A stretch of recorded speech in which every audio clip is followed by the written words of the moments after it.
The Gators Breakdown podcast is ready to go. I'm your host, David Waters, and you can find me on Twitter at GatorDave_SEC. And joining me for this National Signing Day 2019 review is Will Miles. You can find him on Twitter at WillMilesSEC and his site, readandreaction.com. Will, Mullins' first class. He's got a whole year to work on. It finishes in the top 10. Pretty good class overall. But it started off slow. We took a lot of flack of talking about recruiting in April, May, June, July, all that stuff, and kind of all culminated here in February for National Signing Day. And it was a lot of fun from early signing day to National Signing Day, and Florida walks out with a top 10 class. Yeah, man, it's nobody can tell me it's only June now. It's finally February. We get to do the analysis. Actually, are. Certainly, that's what we'll be talking about, sort of our initial thoughts tonight, and then I'm sure there will be some stuff coming up in the coming weeks to really sort of break it down and figure out exactly what's happening. But the transition class are always very, very important for every SEC team, for every team really. And it's not going to be any different here. And so I'm excited to see what Mullen's able to do. There are a lot of really good players that he's brought in, and it's going to be the foundation for what Mullen does at Florida. And, we'll see whether it's good enough in the next 3 or 4 years, because this is really going to sort of be the second class is the one that always really is the stamp for the coach. The first class, he's trying to put it together. He's trying to sort of, figure things out, and especially for Mullen last year and other first-year head coaches last year, having the early signing period for the first time, I think probably threw a monkey wrench. So this year, that's not an excuse. And again, I think top 10 class. It's been a while since Florida's had one, and so everybody's excited.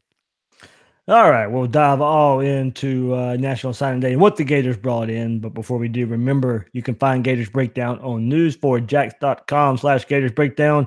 You'll find all the Gators Breakdown episodes, as well as articles pertaining to National Signing Day for the Gators, the Seminoles, around the Jacksonville area. You can find it on news4jax.com/Gators Breakdown and the sports section there on News4Jax. Also, catch Gators Breakdown on iTunes, Google Play, YouTube, and Spotify. And when using those services, please share, rate, and review the show. And on social media, follow Gators Breakdown on Twitter and Facebook at Gators Breakdown. So will the Gators started National Signing Day ranked 11th overall in the 24/7 Sports Composite rankings? That will be the rankings we mostly kind of feature here, that we go back to and reference a good bit. So, and as we sit here on the night of National Signing Day, the Gators are up to 9th in the rankings after adding commitments from defensive end, outside linebacker Khris Bogle, and cornerback Kaiir Elam to go along with the signings of commits Diwun and Arjei Henderson. It was a good finish to a good class. No one will complain with the players Florida brought in today. Yes, lost out on a couple of targets to Auburn and Charles Moore and Mark Anthony Richards that Florida was in for. But this was a good finish to rise up in the rankings with the additions of Bogle and Elam, two of the top players in the class that you beat out Alabama and Georgia for. Yeah, I mean, Elam and Bogle are the second and third rated guys in the class behind Chris Steele. Certainly, Mullen's had an unbelievable finish to this class here, especially when you consider signing day was Zipperer, Hammond and Summerall, the guys from Lakeland, and then you got Arjei Henderson flipping from Florida State, who's in that top 150 as well. So, to be able to take Bogle away from Alabama, to be able to take Elam away from Georgia, something we talked about last week, that was really a Florida-Georgia battle, and Florida won one. And it's been a while since Florida's won a battle against Georgia. Certainly didn't win many of them when Jim McElwain was at the helm. And so, it's a big deal to bring in top 100 guys. Those guys turn into stars much more often than top 200 and then top 300. Obviously you want all the high-rated recruits you can get, but these guys also, I mean, Elam in particular is somebody who's a Florida legacy, so you sort of feel like you should have had someone like him coming. It would have really hurt if he'd gone to Georgia, but hey, he chose Florida, and I'm excited to see what he's going to do. Particularly the combination of him and Steele should be exciting to watch for the next 3 years. Adding to that DBU, absolutely. And Kaiir Elam, just a little summary about him, a cornerback, great size for the college level, 6'1", 182, 40 time of 4.51. He'll be able to add some more weight to that frame. And we saw it back at Friday Night Lights. He was locking down wide receivers all night long. He can play inside and outside, cover the slot, cover the number one receiver. And that may lead, his versatility there may lead to some early playing time. I know we talked about it before we came on. Florida is deep at defensive back, have a lot of talent at defensive back, but Elam comes in one of the higher rated players for this defensive backfield. Yeah, I mean, so, obviously Florida's pretty deep at defensive back, especially with Marco Wilson coming back off of an injury this year. But that, you can't have enough corners, especially as these offenses become more and more pass heavy and become more and more spread oriented. And so, Chauncey Gardner-Johnson is gone. They're going to need people to step in. If Trey Dean steps into that star role, then they're going to need somebody potentially to give Wilson and Henderson a blow, or for their nickel packages to step in there. And both Steele and Elam should be able to compete for those roles. And to be honest, there's a lot of flexibility there if somebody like Amari Burney or Trey Dean can play more of a safety position. That was a position where Donovan Steiner played very, very well last year, but there were times where the opposition was able to isolate him in one-on-one coverage situations. And if you can put a guy out there who's more of a cover guy at that safety position, then that gives you an advantage as well. So if Amari Burney's out there, if Trey Dean can maybe shift over to safety and you have the flexibility to put a corner in, that can be a really big deal. So, that's one of the things that Grantham and Mullen have talked about ever since they got to Florida, was getting versatility, having the ability to do multiple things on the field. And I think that Steele and Elam are going to allow them to do that with some of the guys who were recruited as safeties last year, because Trey Dean and Amari Burney came in as safeties recruited, and Dean obviously had to play corner because of the injuries. But we'll see how things progress moving forward with these two guys in the fold. All right, and for Bogle, 6'3", 6'3.5", 212 pounds, impressive reach, slender body that allowed to pack on some weight here. Has athleticism to use the speed, make some plays in the backfield, and track plays down sideline to sideline. And I wouldn't expect early contribution out of him, but that's not to say he's not a good player or anything. Florida has some depth at this outside linebacker rush in thing, but spot that they have there. There's no need to rush him in. I mean, you have the transfer of Jonathan Grenard from Louisville, and Jeremiah Moon and Jabari Zuniga, Chatfield, Mamadou Diabate also in this class, and Lloyd Summerall as well. So Florida added some freshmen to this rotation, Bogle today, but there's no need to really rush him in with what Florida has there. Now, I think whenever you get somebody who's a top 100 player, you don't mind rushing him in if you've got that opportunity.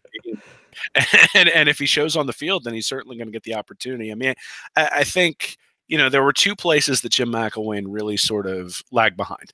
One was at linebacker, where over his tenure from 2015 to 2017, he didn't sign any top 300 guys, and Mullen just brought in 3 of them.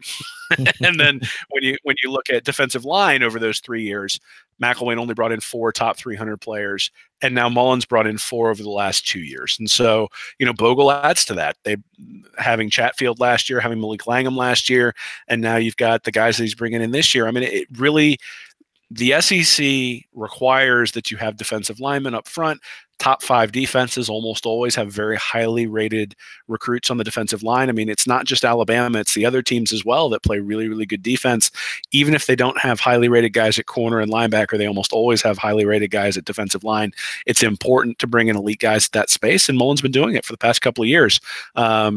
And again, I think some of the stuff that he's doing on the back end may allow him to bring some of those guys forward. So guys like DeJuan Black are going to be able to do some things where they're pass rushing, and they're not necessarily defensive ends in the definition, but Voshon Joseph did an awful lot of pass rushing last year, and spent a lot of time up near the line of scrimmage, and I expect to see that as well. So anytime you can bring in high-level defensive linemen, it's a big deal. And Mullen's shown that he can do that the last 2 years, and he's really, really built up the depth at that space. And, when people talk about an SEC schedule, what they really mean is the attrition that happens over the course of that schedule. And so, as much depth as you can get at those positions where guys take a beating, that's really where it becomes important.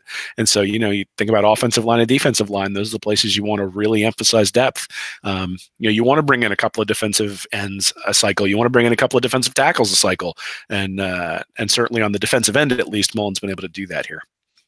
Yeah, and I also meant to say, defensive end, outside linebackers. If you also want to throw in Tyron Hopper, Diwun Black into that mix as well, for what Bogle will be fighting for. And then you mentioned Diwun Black, and we said Amari Burney's name too. Going back to the last cycle to this cycle, you have players like Burney and Black, and you spoke to the versatility. I mean, I remember going back and watching the Peach Bowl, and I think even the FSU game as well, where Amari Burney was in the middle. He lined up at middle linebacker in certain spots. He was outside linebacker in certain spots. We know he can play back there in the secondary at safety if he needs to. So Diwun Black, I see kind of in that similar role. I think you can line him up whatever the situation is, whatever the scenario is. If you want him at outside linebacker, if you want him at middle linebacker, if you want to put him back at safety because he's so fast and big, there is a lot of versatility that we're seeing here with Dan Mullen and Todd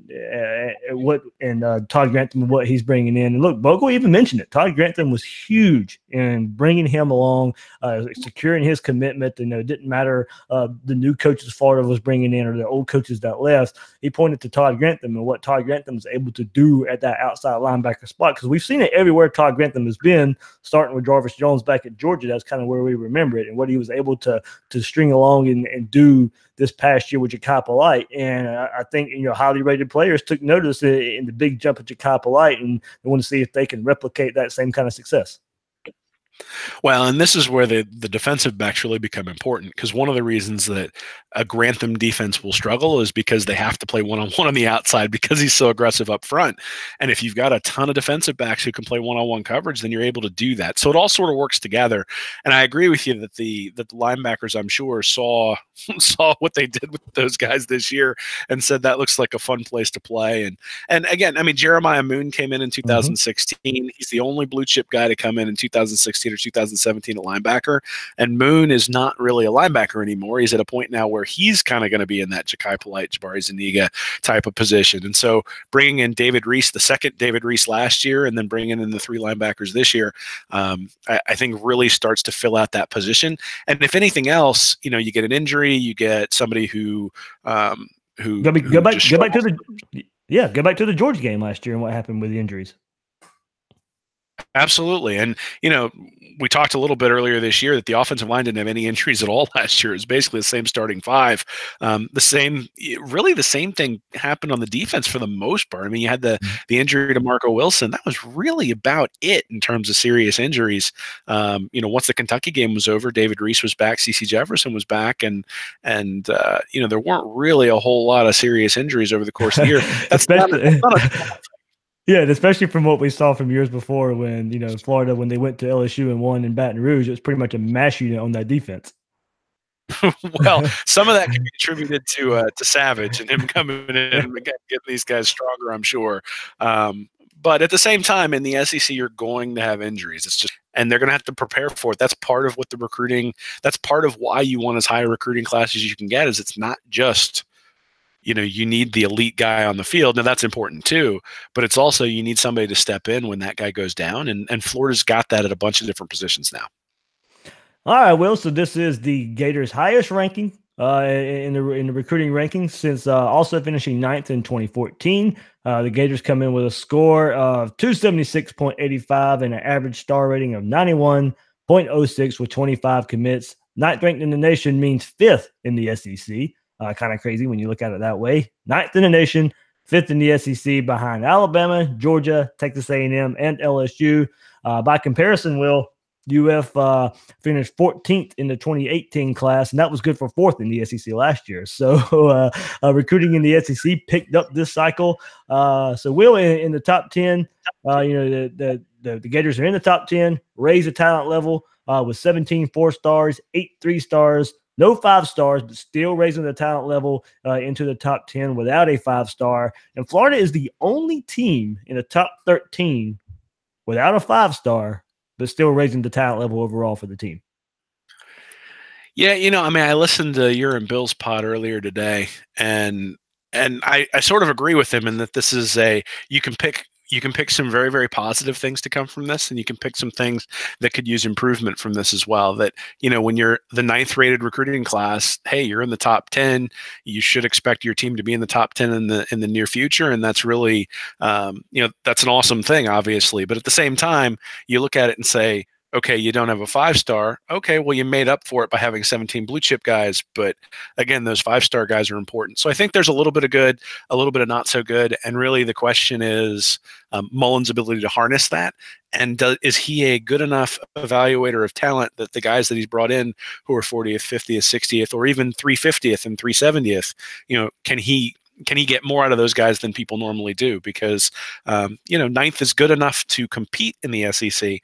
I don't know that it's good enough to win regularly in the SEC. And so that's something that we're going to see moving forward. Absolutely there. So talking about the talent influx of talent here, 4 in the top 100. And that goes with Khris Steele at 42nd, Kaiir Elam 48th, Chris Bogle 71st, Tyron Hopper 88th. Just outside of the top 100 is tight end Keon Zipperer at 104th and Mahmoud Diabate at 109th. So those two guys just missed, just being in that top 100, if that's a threshold for you. But counting those 6 there, 4 in the top 100 and 2 right outside of it, counting those 6, the Gators also have 13 in the top 300. And that goes for offensive lineman Michael Tarkin. He's at 277, but Arjei Henderson starting over with him at 140th, Diwun Black at 151st, Yahweh Hammond 242, Lloyd Summerall 243, Naquan Wright at 261, Jalen Humphreys at 264. So 13 of the 25 are top 300 players, Will, with the 17 4-stars, blue chip percentage of 68% for this class. Yeah, I mean, I think a lot of this a lot of what you think of this class depends on how you break it down, which usually means that there's a little bit of truth on both sides, right? That you look at it, you say, hey, the top tier talent is still a little bit lacking, not he's added a lot in the last couple of months, but at the same time, it's a little bit lacking when you compare it to Zook, Meyer, and Muschamp. But it's considerably better than what it was under McElwain. And I don't think we want to necessarily ignore that. So in 2015 under McElwain, their 24/7 average was 87.3. In 2016, it was 88.7. In 2017, it was 89.1. Mullen last year took it to 90.8, and this year it's 91.1. So steadily, the talent level is improving at Florida. Again, you mentioned the 17 4-stars and only 8 3-stars, whereas McElwain had 9 4-stars and 16 3-stars. So really, the difference between 9th and 12th there is pretty significant in terms of number of blue chip guys. It's 8 more blue chip guys that Mullen had over McElwain. But if you break it down into top 100, top 200, or 1 to 100, 101 to 200, and 201 to 300. Well, now it starts to compare a little bit more towards McElwain. So McElwain had 4 top 100 guys. Mullen has 4 top 100 guys. McElwain had 3 guys between 100 and 200. Mullen's got 4. And then where Mullen's really made up the difference here is McElwain had 0 guys between 200 and 300, and Mullen's got 5. So really what you think of this class, I think in most respects, is going to be those guys in that 200 to 300 lane. What does Mullen get out of them? Because if he gets top 100 level production out of 2 or 3 of those guys, all of a sudden this class is much, much better than what McElwain brought in. On the other hand, if he gets some attrition from those and maybe only gets 1 starter out of those 5 guys, well then we've got some issues, because then you're thin again. But you compare that to like Ron Zook. He had 12 top 100 guys in his transition class. One guy who was top 200, and then 2 that were top 300. Meyer had 9 top 100, 7 between 100 and 200, and then 2 200 to 300. So the top end talent of those Zook, Meyer, Muschamp second-year recruiting classes was higher than this Mullen one. But this Mullen one is considerably higher than what McElwain's is just overall. And so it's really fascinating to see what's going to happen, because this is a very, very deep class. It's just also a very balanced class, 4 top 100, 4 top 200, and 5 top 300, as opposed to being maybe more top-heavy like Zook, who was 12, 1, and 2. So, again, I don't know that it's good or bad. It's just different. And it's not something that we've seen over in Florida in the past in terms of the spread being that way. It's been traditionally more top-end talent. But, again, if you think Mullen's an excellent coach and you think he's going to develop these guys, then you've got a lot of confidence that he's going to take some of these guys in that 200 to 300 range and have them overperform. And if he does, this is going to look like a really, really good class. One more thing I like going by, Will, when you're just looking at rankings is the player average, and looking at that instead of just the pure rankings of it and just the total score that these guys get. 24/7 Sports Composite also gives a average player ranking, and I like going by that a good bit. And when looking at those rankings, Gators rank well here. The Gators are 7th in average player ranking at 91.06, and that's the highest average for the Gators since all the way back in 2012. Yeah, I mean, so they don't have the 5 stars, but again, they've really got a balanced class between those top 300, and so from an average ranking, they are higher than their overall points ranking because 5 stars and those guys tend to give a bump to the 24/7 calculation at least. And so, if you look at rivals, I think Florida's ranked 8th. You look at 24/7, they're ranked 9th. So I haven't had a chance to look at the ESPN rankings yet, but I'm sure they're in that range as well. So most of the recruiting services have them all in about the same place. I know you and Bill talked a little bit earlier today about how basically 12th to 7th is all sort of in that 270 to 280 range. And so one player, one way or the other, would have swung the class. If Elam doesn't come, Florida ends up 11th or 12th. Because Elam comes, they end up 9th. Okay, it's one player. You don't want to judge an entire class on one player, but Elam's a really good player. So maybe you do want to judge the class on that one player. At the end of the day, I'm not going to get upset whether Florida's 9th or 7th or 11th. I think the bigger issue is that Alabama's 1st, Georgia's 2nd, A&M's 4th, and LSU is 5th. And that's sort of where you start to get a little bit concerned just because of the conference that they're in. I mean, if you came in ranked 9th and you were in the ACC, I mean, clearly you can win a national championship with that sort of profile in the ACC. But it's a little bit harder in the SEC just because of who you have to go through. So again, I don't think it's perfect, but I think there's a lot of good here. And I'm excited to see, especially because of what you said, that the average of the guys from a talent perspective actually pushes them up. So this isn't the case where the class is very, very top heavy, and then they're just sort of boosting the score on the back end. Really sort of like McElwain did when he got CeCe Jefferson and Montez Ivy in his first class. That was a lot of 3 stars who then got combined with those 2 5 stars and boosted that class into I think they were 21st, when really without the 2 5 stars, they would have had no business being there. This isn't that. And I think there's a lot of really good players, and I think people have made some points also about the idea that that some of the players didn't play this year. So Diwun Black didn't play this year and fell out of a position where maybe he could have played his way into a 5-star rating. But again, I think most classes have somebody like that, and so somebody whose rankings fell because they were sitting out for whatever reason, and so it's not something that's unique to Florida. So I don't know that it's something you want to necessarily put a whole lot of stock in. But again, there are individual circumstances where guys are going to outperform their rankings, and that may be one of them, is having a guy who didn't play in his senior year, and so his ranking took a hit. But at the end of the day, he's a better player than that ranking actually indicates. All right. Yeah. Well, you did mention kind of where the Gators are, and I've mentioned it here before too. Still 5th in the SEC. Things that kind of have to overcome in this class. 5th in the SEC. And behind 2 teams you play every year in Georgia and LSU. So you're playing teams there that will have equal or better talent than you, just going based off this class and going back to classes, the past few classes as well. Then it could be Alabama or Texas A&M in the SEC championship game in years to come. I don't think Texas A&M under Jimbo Fisher is going to be slowing down all too much there in Texas. So I still like where Florida is at right now, but hopefully the talent level continues to increase like we've just been talking about, and you have the path of least resistance when you have to play so many of these teams that recruit like you do in the same conference, and you're playing them year in and year out. So when we say we want talent, and it's not that the talent that Florida has isn't good enough, it's just, hey, just give us the path of least resistance here. Well, we wouldn't harp on it if it didn't matter. Yeah. And so we can get so excited when Florida gets a big 2020 recruit and they're ranked, in the top 5.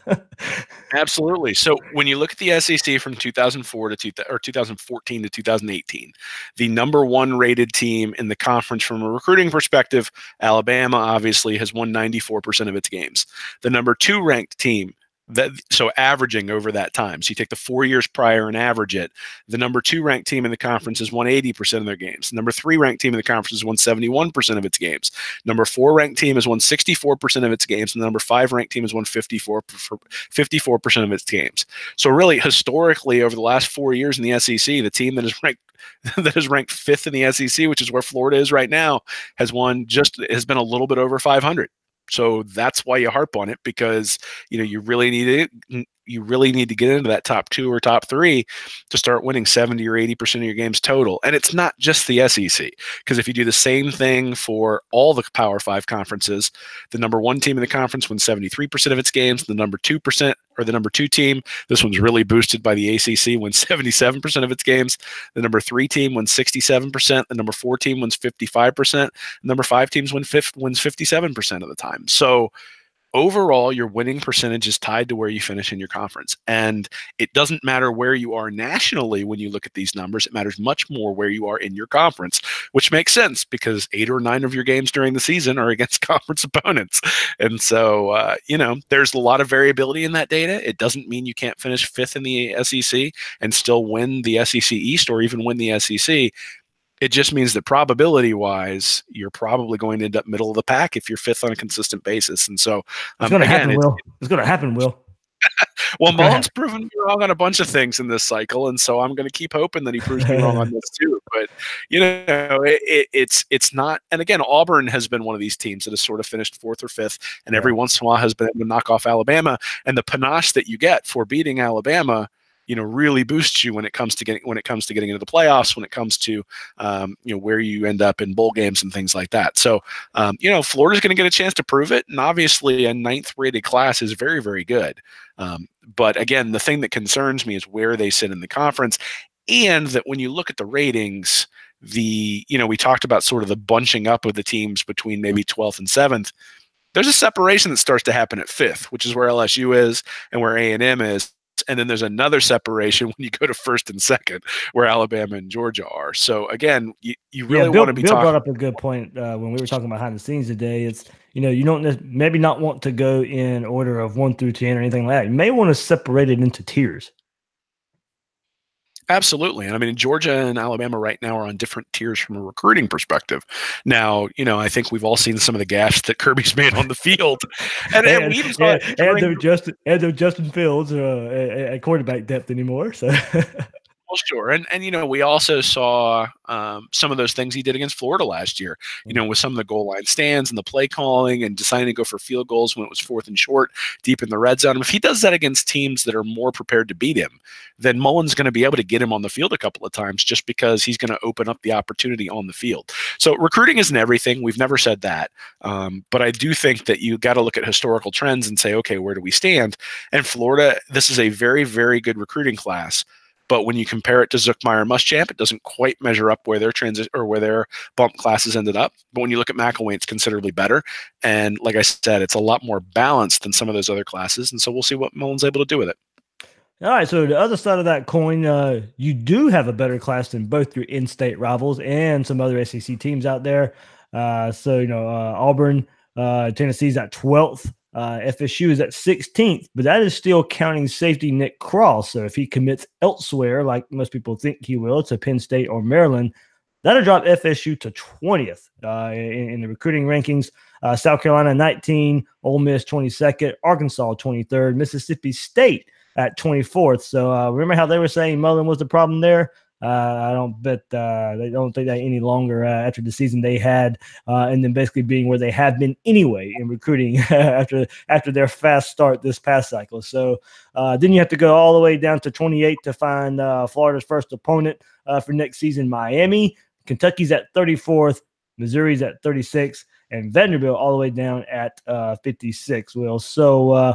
We can compare a little bit to in-state rivals here. So FSU more than likely will be in the 16 to 20 range, according to what happens to Cross. Like I said, most people don't think he'll be in that class. Miami, not necessarily able to put it all together after Mark Richt left and Manny Diaz. Not a lot of time to kind of rally the troops. So they missed out on Bogle, of course, after he visited there this past weekend.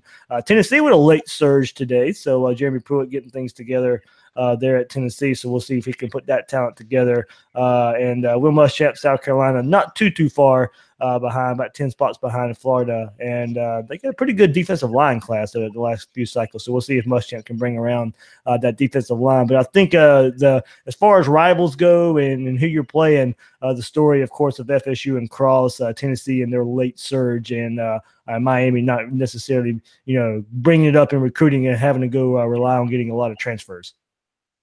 Yeah, well, FSU, I think, is the most interesting case here. I mean, they're at 89.5 is their 24/7 rating with Cross.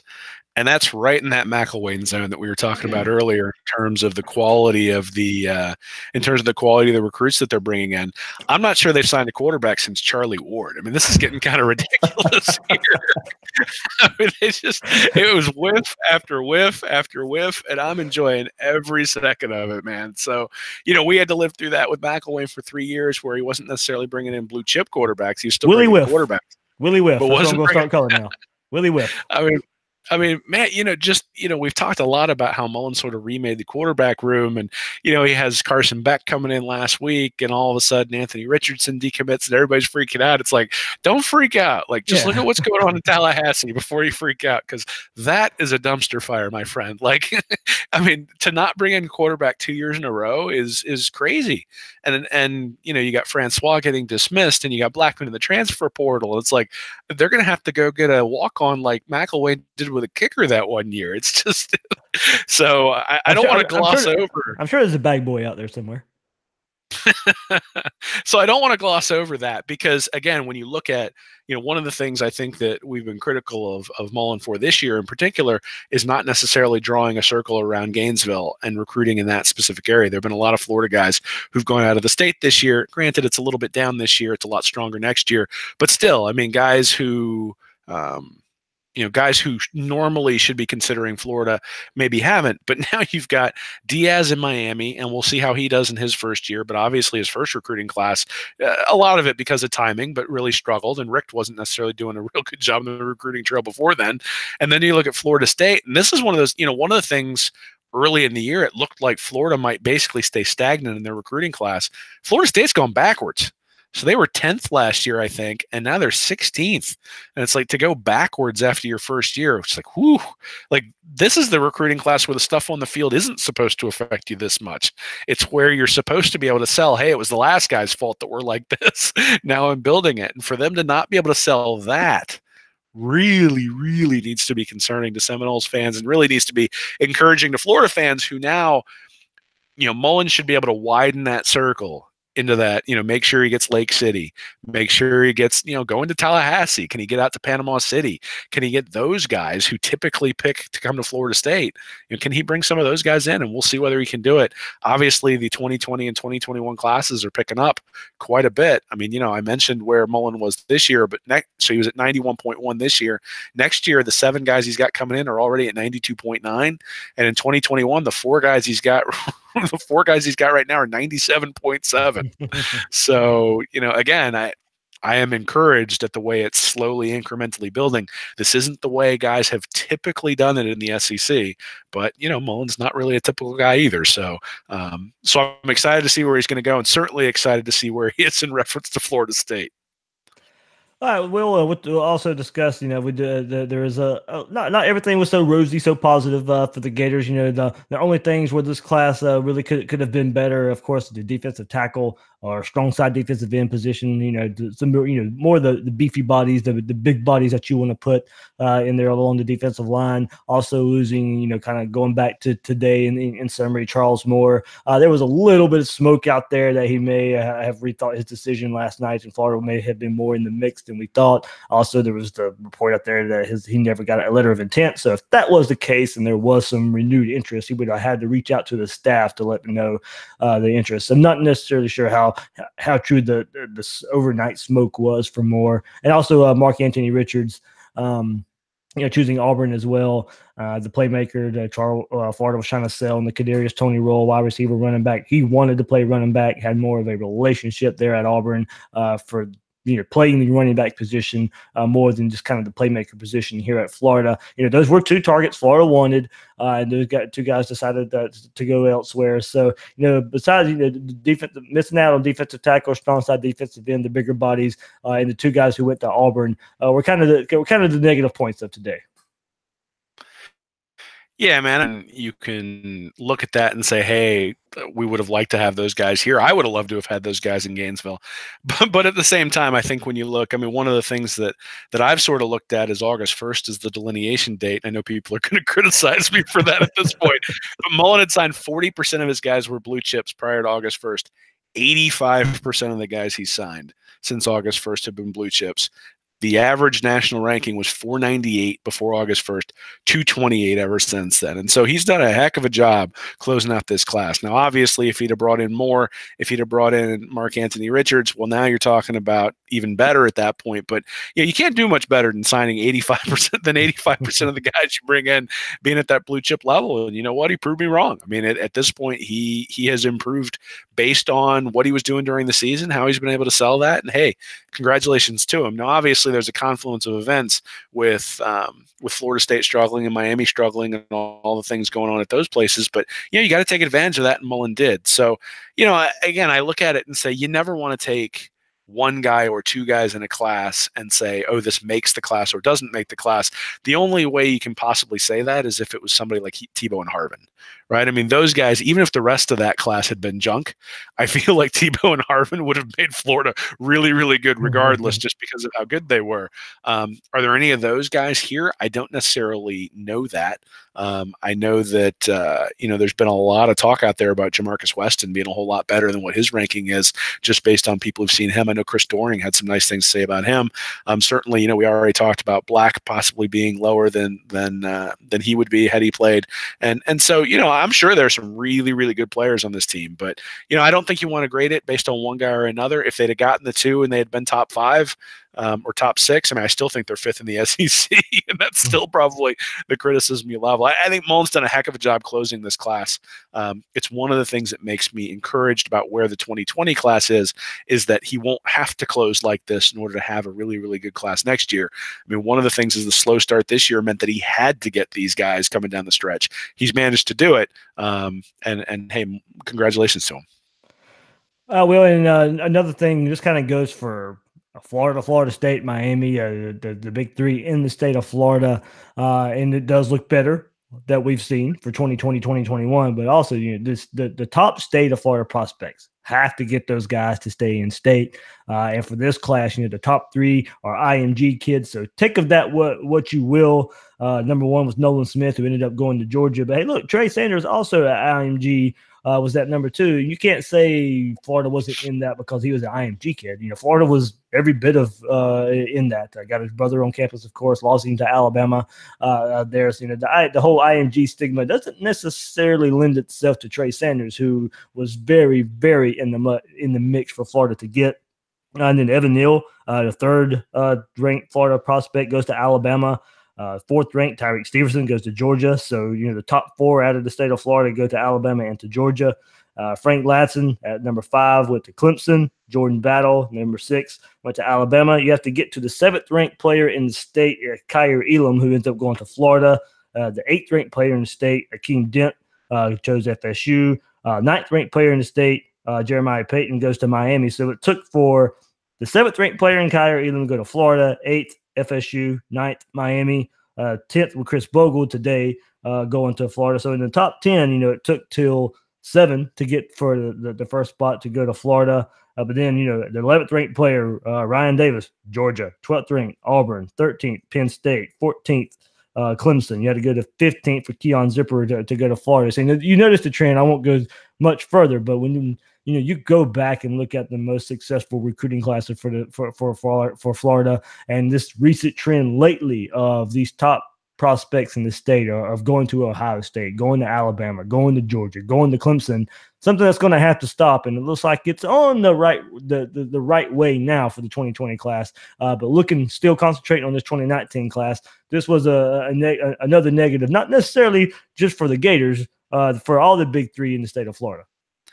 Yeah, I guess it sort of indicates that the sort of perfect storm of Florida State and Miami struggling didn't really matter because those weren't the people recruiting the top guys in Florida anyway. And recruiting has become more national. Certainly when you look at Alabama and Georgia, it's much more southeast than it is just Georgia or Alabama. They're going to come down into Florida and try to swipe guys as well. And then IMG, those guys usually have ties to other places, not just necessarily Florida. They didn't grow up there. They didn't grow up thinking they were going to be Gators. But, I don't know that there are a lot of guys who grew up when they were 12, 13, 14 years old thinking I want to play for Will Muschamp. I don't know there are a lot of guys at 14 and 15 who were thinking I want to play for Jim McElwain. And so, it's going to take a little while for Mullen to reverse that attitude and reverse that sort of perception. Obviously he's had a pretty good first stab at it, and went out and even amongst criticism from people like me, went out and got Khris Steele from California and brought in guys who filled needs and who really built this class who weren't in the state of Florida. So it's definitely something that they're going to have to prioritize. I think it's something they know they're going to have to prioritize, and I think they will do that moving forward.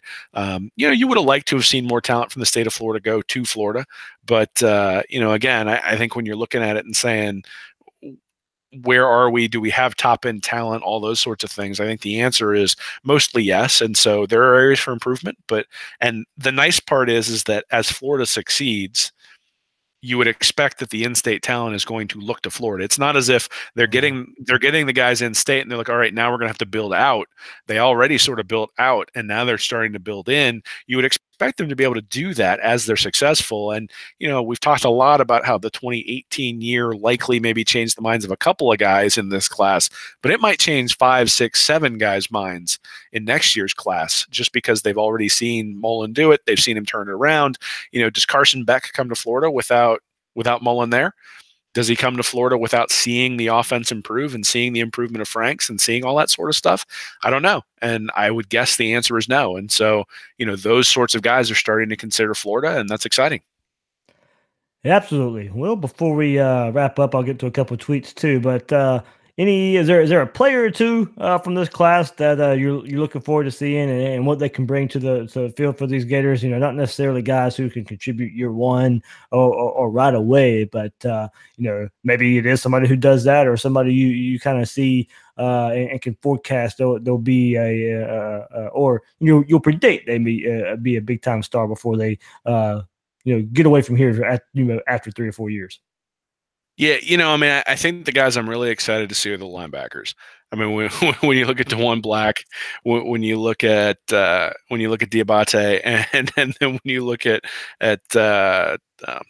Hopper, when you look at those 3 guys and say, I don't know which one of them it's going to be or whether it'll be multiple ones, but those are the guys who are going to have an opportunity to play. They're the guys who are going to have the skills to excel in coverage. And, they're going to be the guys I think who give Grantham some versatility on defense that maybe he hasn't had and certainly didn't have last year. And when you got a guy like David Reese, man in the center, and you can put somebody on the sides of him who can fly, well, now all of a sudden you've got something really special there on defense. And I do want to go back. I mean, if you look at everybody's transition, or if you look at everybody's bump class, the transition class tends to have a lot of guys get weeded out. But when you look at the actual bump classes, usually that's where your high-level guys come from. So when you look at 2003 in Zook's class, it had Chris Leak, Andre Caldwell, Jarvis Moss, Joe Cohen, Chad Jackson, Reggie Nelson, Earl Everett. So guys who contributed to a national championship. When you look at the 2006 class for Urban Meyer, you got Percy Harvin, Tim Tebow, Carl Johnson, Brandon Spikes, Jermaine Cunningham, Dustin Doe, Riley Cooper, Marcus Gilbert. You look at 2012, you got DJ Humphreys, John Buller, Dante Fowler, Brian Poole, Marcus May, Matt Jones, Damian Jacobs, Antonio Morrison, Alex McAllister. And then you look at 2016 even, you got Tyree Cleveland, Chauncey Gardner-Johnson, Felipe Franks, Freddie Swain, Josh Hammond, Jeremiah Moon, LaMichael Pirine, Brett Heggie, Voshawn Joseph, and Jawan Taylor. So guys who have been high-level players for Florida, who have many of them gone on to the NFL. Those are the kinds of guys you're getting in this bump class, and these are the kinds that's the kind of expectations we should have for some of these guys coming in. Whether it ends up being Diabate or whether it ends up being Hopper or whether it ends up being Black, one of those guys is going to be going to the NFL, at least one of them, and I'm excited to see it.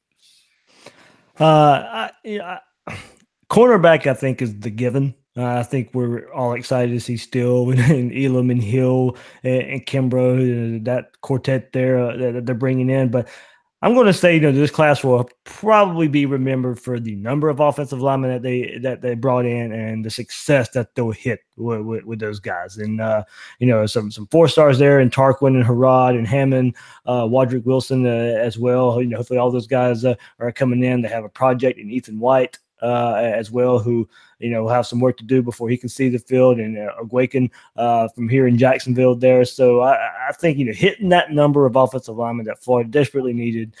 We saw in year one what John Hevesy was able to do with the offensive line. Jim McElwain left behind, that was thought of as a joke, thought of as a group that couldn't get it done. Well, now Hevesy's bringing in guys that he scouted, guys that he wanted, guys that he went and identified that can fit in this offense. So I think when it's all said and done, these 7 offensive linemen that Florida brought in, I'm not going to sit here and say all of them are going to be successful, but I think, this may be the kind of turning point where we'll see where, this was the talent Florida brought in, and this is going to be the stalwart along the offensive line that would be remembered and will carry this program for years to come. Yeah, man. I mean, I went back and I looked over the last 4 years at the different positions and the different signings that Florida's had. So they've had, when you just look at blue chip guys, so 4- and 5-star rated guys, they've had 3 quarterbacks, 4 running backs, 4 tight ends, which is really interesting, especially when you saw what the Patriots did the other day. 8 wide receivers plus the 2 transfers when you consider Grimes and Jefferson, 7 offensive linemen, and 4 of those guys are this year, 7 defensive ends, 3 defensive tackles, 5 linebackers, 7 cornerbacks, and 2 safeties. So 9 blue chip defensive backs over the last 4 years. And the one in 2016 was Chauncey Gardner-Johnson. So 8 of those guys are still on the team. So, when you say you're excited for the defensive backs, I think there's good reason to do that. I think there's also reason to be excited at defensive end. They've got 7 of those guys on the team. You look at defensive tackle, a little bit thin. They only got 3. Offensive line, though, 7, a little bit young, but they're going to be really good there.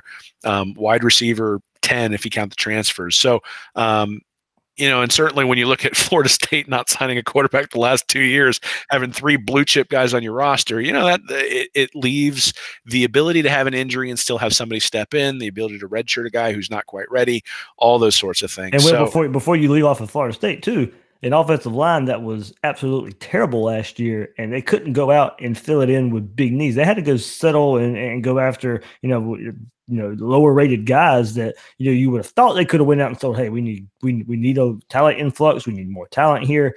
And they kind of had to go settle for some offensive linemen. Yeah, I've got an article coming out in the next couple of weeks. It's going to be looking at Kendall Briles and whether he can actually turn around that Florida State offense. And the offensive line is going to be a major theme there. So, Florida saw coming into this year that they were thin at that place. And that's clearly a place where they emphasized not only at the blue chip level, but bringing in depth as well. They did that last year with Banks and Blythe too, bringing in 2 3-star guys, but certainly guys who they think are going to contribute. I think the biggest thing is not only is the talent level increasing, but that talent level increase is going to increase competition in all the different rooms, right? So, you're Kyle Trask is still there, obviously, but you're going to have other guys in the quarterback room who can push Felipe Franks. You look at the running back position, you've now got Naquan Wright, who can now push Damian Pierce and Iverson Clement, and even guys like P. Ryan. And then at tight end, you've got Zipper coming in, who's going to push somebody like Kamora Gamble, and Lucas Krull and Kyle Pitts. And Pitts even really sort of kind of became a wide receiver sort of towards the end of last year. And, it's one of those things where the increased competition, the increased number of blue chip guys, it's a very encouraging sign to see. It's not perfect. It's not where everybody wants it. I mean, I want the number 1 class every year, but, as of Mullen is building towards something, you're starting to see what he's building towards. This is a heck of a finish, and I'm really excited. All right, Will, who also is excited out there, is some of the fans, our listeners. I threw out the question, what they thought about the class, and I'll get to a few of the tweets here while we have a few more minutes. Taylor Chase says, very pleased. Mullen is increasing the overall talent of the roster like crazy, but we need more 5-stars. I think we were able to replace 3 of the lower-rated kids with 5 stars. It would be a perfect class. I'll give it an 8.5 out of 10. Fill all needs except interior defensive line. E.B. Payne says, great class, not only a talent, but in need. Secondary depth hurt us last year as it a lack of speed at linebacker, did well in the state as well as key areas around the state. 17 4-star players is a great haul. Not going to get caught up that none didn't get a 5th star. Trivial differences. A lot of that stuff We kind of hit on here. We all said, this is from Brett Selhorst. We all said going into the season, we needed to see a top 10 class in the bump year. Coach Dan Mullen has done that and produced on the field. It's been 10 years since I've been this excited after a year on the field and the recruiting class. Spring game can't get here soon enough. One more, Will, and I get some thoughts from what you've heard here from the fans.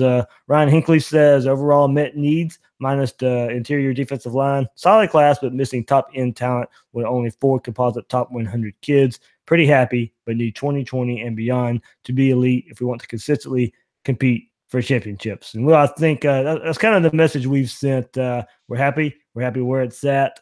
But we kind of just know if you want to beat Alabama, you want to beat Georgia, you want to go to Atlanta year after year after year.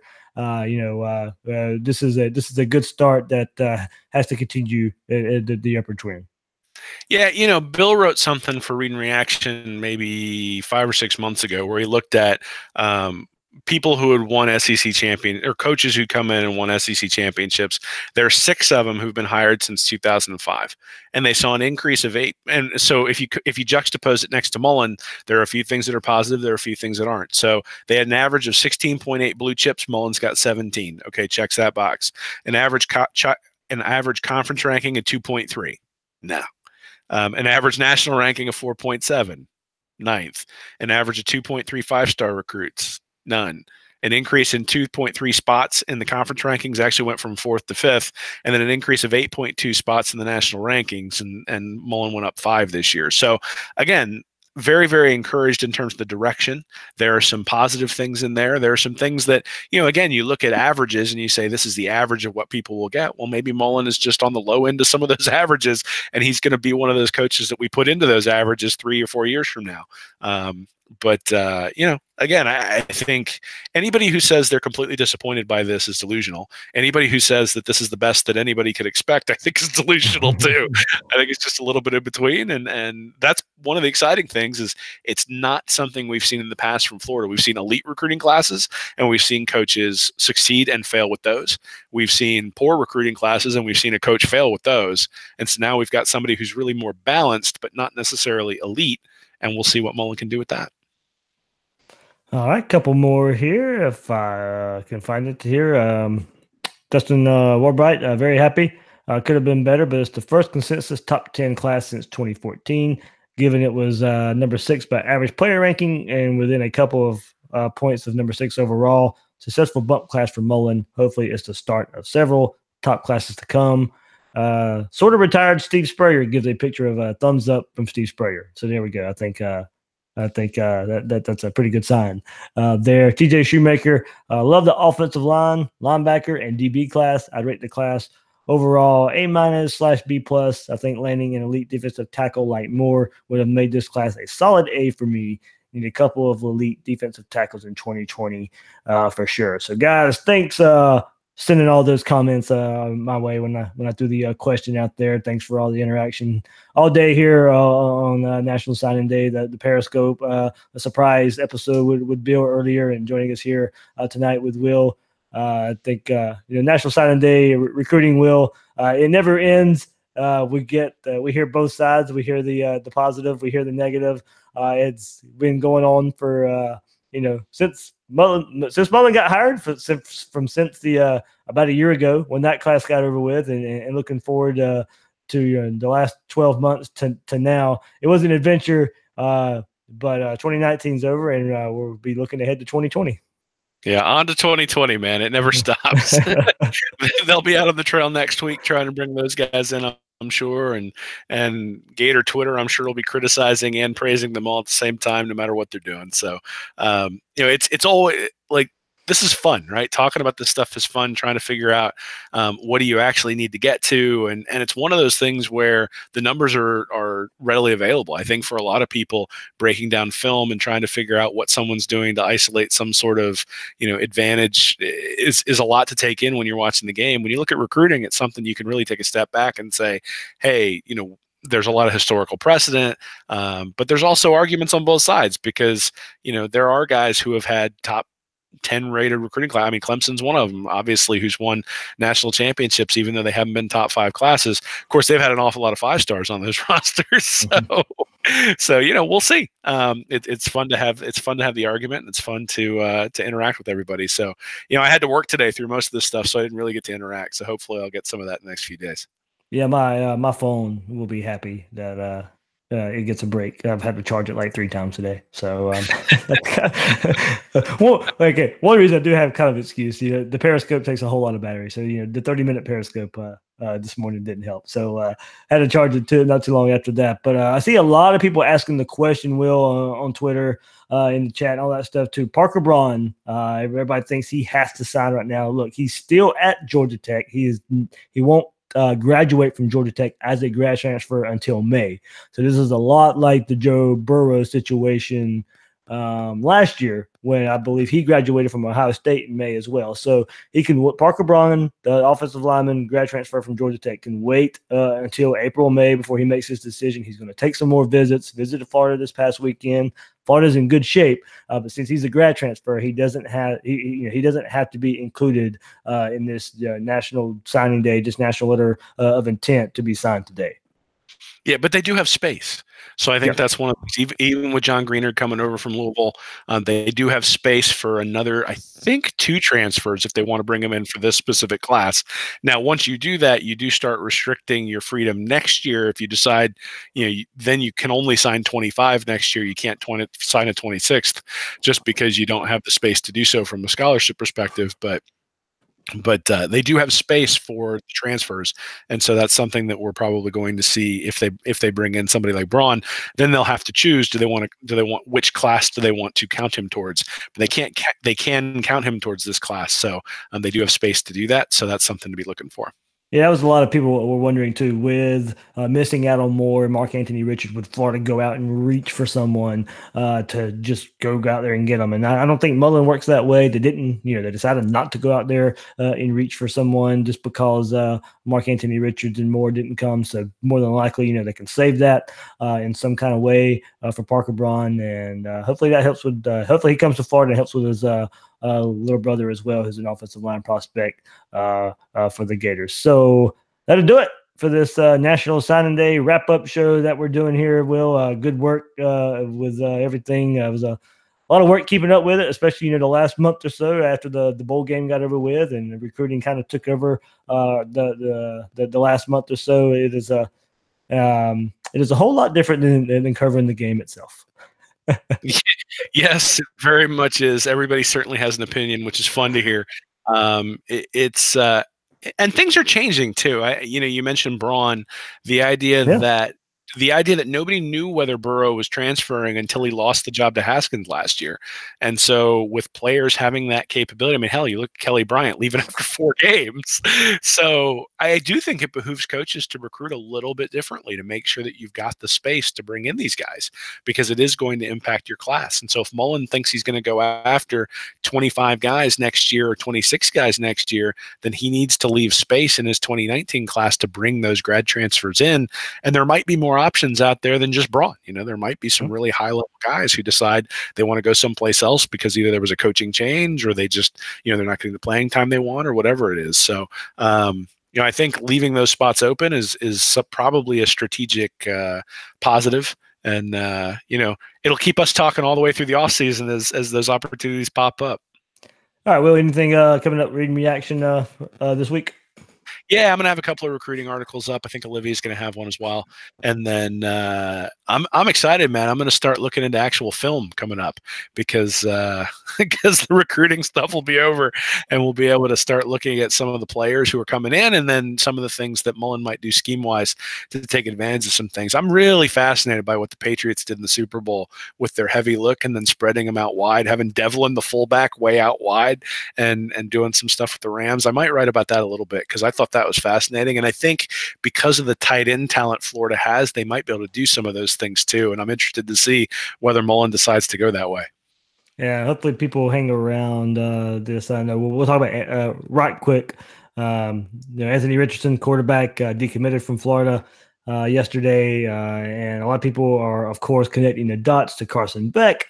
from here in Jacksonville who also visited this past weekend. I think there is a dot to be connected there. I can tell you the dot is not connected because Carson Beck committed to Florida. That is not what happened. There's no commitment. There's no inclination of a commitment here. Anthony Richardson, said all the right things over the weekend about the competition and Florida looking at two quarterbacks. But nothing happened there as far as a commitment from Beck. And that's not why Richardson left. So be interested. I did talk to somebody who was close to the situation. This was a complete surprise. They said they thought Richardson was all in. So we'll go from there and see what happens. I would feel good about Beck, and maybe that's really all it boils down to. But Beck's still going to take some visits. Miami is of interest. Bama's still going to be of interest as well. So there's something to look at. Richardson still says he's going to be looking at Florida as well. Not really throwing away Florida, but not too often you see quarterbacks or a lot of players that for that matter decommit and then recommit. Yeah, I mean, I think it's a long way to go. I think we'll see what happens with Felipe Franks in the fall. If Franks is playing really, really well and he takes another step forward, I think you'll probably see a bunch of guys take a look at Florida who maybe weren't looking before. Beck, one of those guys, obviously. So, I think when it comes to quarterback, I don't really have any problem trusting Mullen in terms of what he's going to be able to do. And also, Richardson may have taken a look at that quarterback room and said, you got Franks, you got Emory Jones, you got Jalen Jones, and then you got me and potentially some other guys they're bringing in. That there's competition there. And that doesn't mean he's scared of competition, but certainly I think when you're looking at your path to the NFL and you're looking at the playing time, you got to take those things into consideration. So, you know what? Hey, best of luck to him. I hope he doesn't go to Florida State.